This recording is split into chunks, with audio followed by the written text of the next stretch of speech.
Here we are on our first installment of a locomotive project.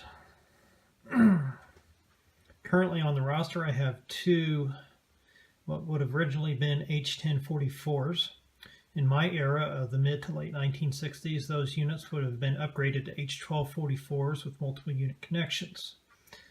However, I have always wanted a real H12-44 with the lowered headlight and bell and the flat back cab. In other words, the cab without the overhang.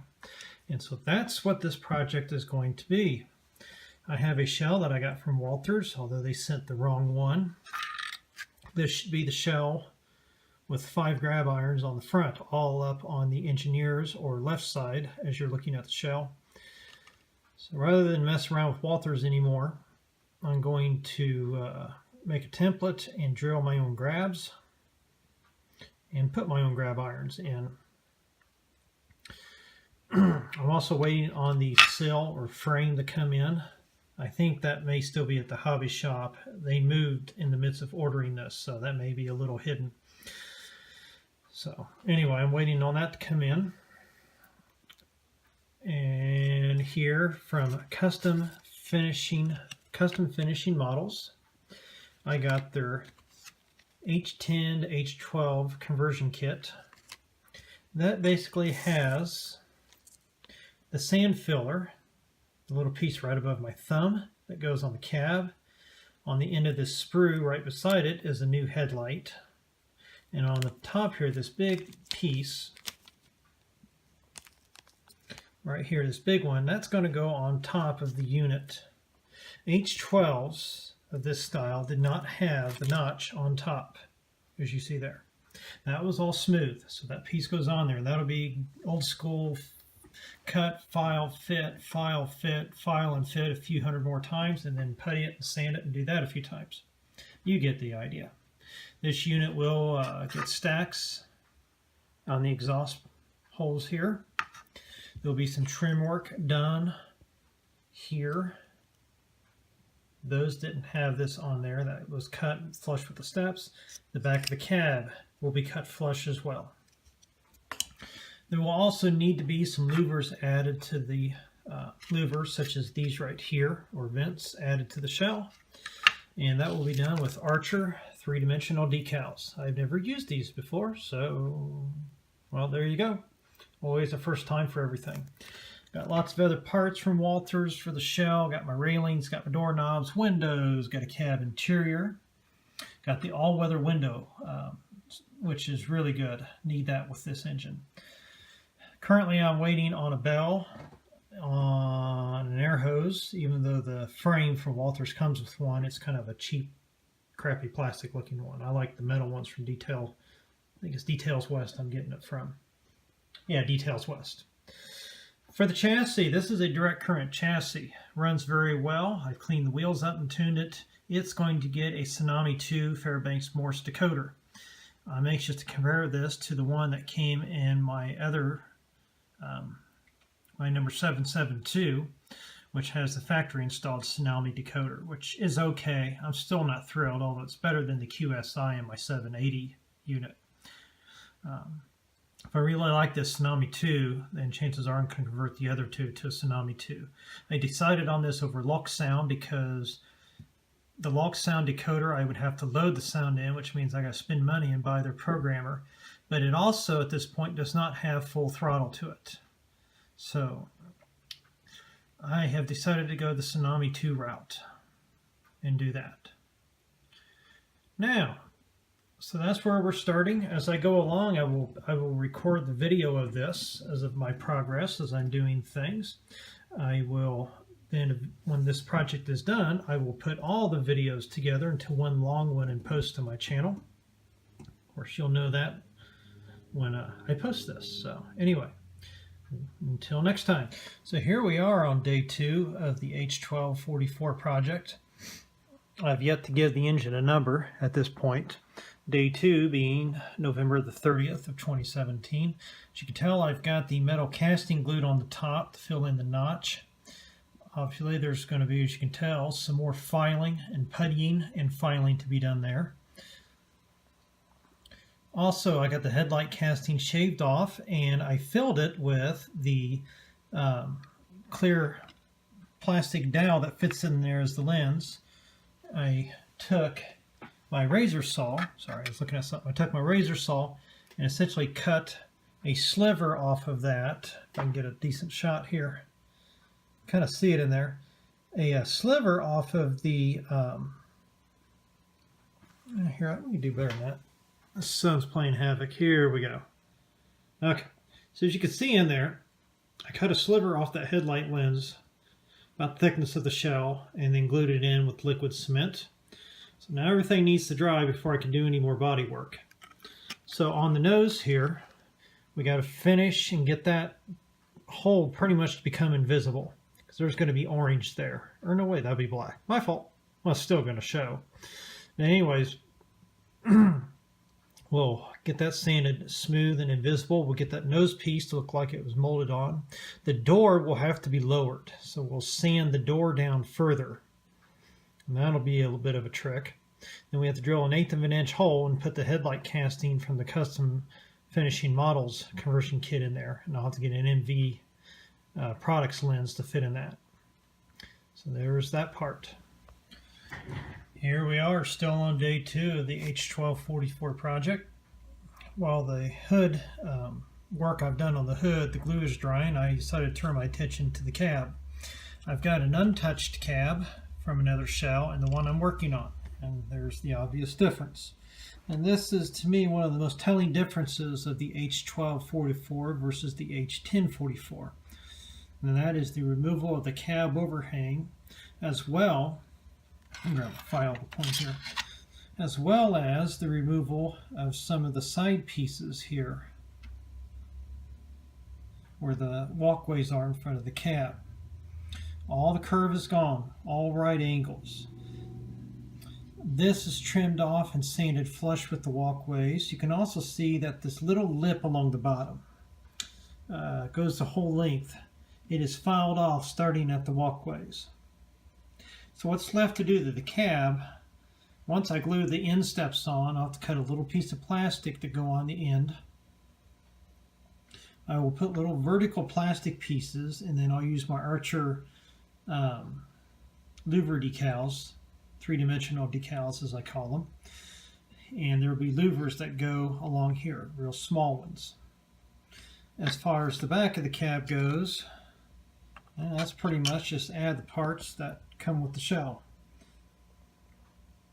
Pretty straightforward. So here we are. This is day 3 of the H12-44 project. December the 5th. Had to remember what day it was. December the 5th. Had to take a weekend off. Had to lay floor in bathrooms. You know how that goes. So anyway, I've sanded the first coat of putty around the nose. It doesn't look too bad. We're going to put a second coat on just to make sure we get all the little nooks and crannies filled. As you can tell along the sides of the hood, although on this side I'm going to do a little putty work as well, but the louvers are sanded off. These will be replaced with a little bit different style.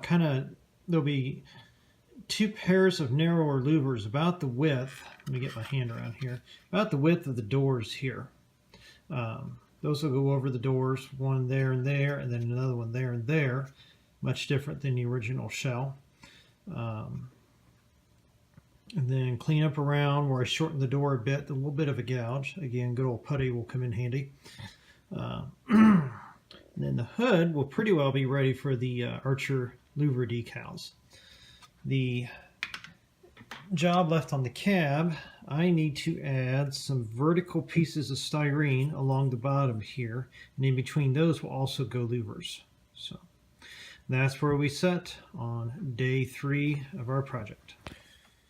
Well, here we are. I think it's day 4 now, and worked last night a little bit, worked today as well, which is December 5th of 2017, and I got a couple of things done. Number 1, I've got this ribbing that goes on the side of the walkways of the cab. There'll be louvers that go between those, 4 little louvers. I also got the louvers casted on the shell sanded off. I may have shown you that yesterday. And the other big thing, I got the new headlight installed. So as you can tell, it's almost a full headlight width or diameter lower. The bell will go on top of that. So that's where we're setting at right now. Tonight's project, I got to think here. Need to drill out my stacks and put exhaust holes and put stacks in. That still needs to be done. I'm trying to think what else. I know there's more. That's where we're setting at right now. More to come later. Here we are. It is December the 11th of 2017, and we have a coat of primer on. I think the Archer Louvre decals worked out really well. I was afraid they get obscured with the with any kind of paint on them, but they really come out nicely. So there's the cab with a coat of primer on it. And then here's the main body with a coat of primer. Again, I like the louvers on there. They really came out well. There's the top. I'm going to set this down because it just kind of bounces in my hand, but there's the front, other side. Also, last night I got, I'll move that out of the way. Ah, careful. Yeah, let's just beat it up after we sprayed it. Anyway, I got the side sill, or the frame sill, assembled, and it's ready. Now this came molded in black, so I am basically not going to bother priming it. It's just going to get sprayed with flat black or engine black. 4 stanchion railings. They did not send the grab or the railing that goes across the pilot. So the other shell, I took the long hood railing, pulled all the little brackets off, and cut and bent my own, you can see the metal here, my own railing, I guess. I don't know what that's called. But I've got that on there. It's hard to see it because it's black, but the cut bar's on there, and of course the stanchions. When you get these sills as a part from Walthers, you have to put the steps on, which I did. There's the front. I drilled a new hole for the train line or air hose, brake hose. And the little tiny bit of gray you see there is the little bit of putty I put in to fill that hole. So that means this is ready to be sprayed black. The primer was sprayed a Model Master acrylic light gray primer, sprayed straight from the bottle through my airbrush at 47-48 psi. I will spray the collars the same way, no thinning. So the next video I post of this, we should have a coat of orange at least on it. Until then. So at this point, the body shell is completed. All the paint is on, details. They're Champ decals, mainly cobbled together from Locomotive sets that I've had over the years. The paint was sprayed straight out of the bottle, no thinning, at about 60 psi. You can see all the MU hoses because the H12s came out of the factory with multiple unit capability. Got my brake hose on. This is not the one that came with the Walthers model. This is, I believe, it's either Details West or Details Associates. I can't remember which one. I was able to get some of those. So anyway, this is where we're setting. I received an email over the weekend that my sound decoder is in. So that'll be our next little segment on this when I get that installed. And after that, test run and some weathering and get this thing hauling beer. Well, hey, beer line fans. This is another update on H12-44 number 707. As you can tell, I got the shell on the chassis. I still don't have my sound decoder yet. But I was going to try and do that today, but I've had a lot of the other obstacles this past week, so I'm just going to have to find some other time to go in there. So anyway, that'll be the next video installment. We're going to do some diesel academics at the moment here.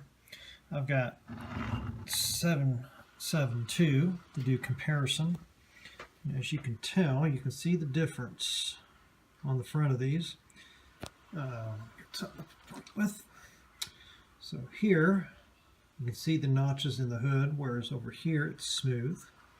The big one is the headlight and bell on an H10 is set higher than it is on an H12.